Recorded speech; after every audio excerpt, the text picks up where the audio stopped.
का तबादला होता है। तर्जुमान दफ्तर खारजा की हफ्तावार ब्रीफिंग बताया 257 भारतीय कैदियों की फहरिस्त इस्लामाबाद में भारतीय हुकाम के सुपुर्द कर दी गई।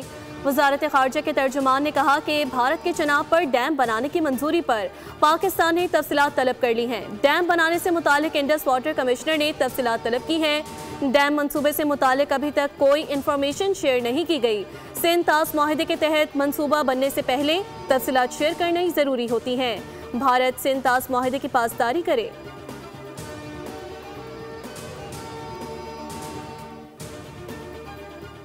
पाकिस्तान चैलेंजेस से महफूज नहीं, ताहम हम बेबस भी नहीं। इत्तेहाद, इस्तकामत, तख्लीकी सलाहियत और यकीन के जरिए तमाम मुश्किलात पर काबू पाया जा सकता है। सदर मुमलिकत और वज़ीर आज़म की नए साल पर पूरी कौम को मुबारकबाद।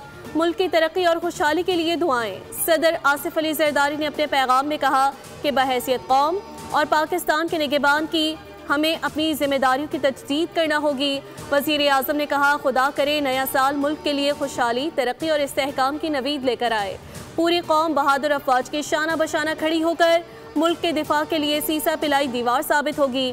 चेयरमैन पाकिस्तान पीपल्स पार्टी बिलावल भुट्टो जरदारी ने उम्मीद जाहिर की कि 2026 हम मसालिहत, सियासी इस्तेहकाम और कौम के लिए मुश्तरका खुशहाली का साल होगा। मुसल्लह अफवाज की बहादुरी को ज़बरदस्त खराज तहसीन पेश करते हुए कहा, मई 2025 में पाक भारत जंग के दौरान दुश्मन को जिल्लत आमिर शिकस्त दी। उस फतह ने कौमी खुद मुख्तारी का तहफ़्फ़ुज़ किया और अवाम और उनके मुहाफ़िज़ों के दरमियान रिश्ते को मजबूत बनाया।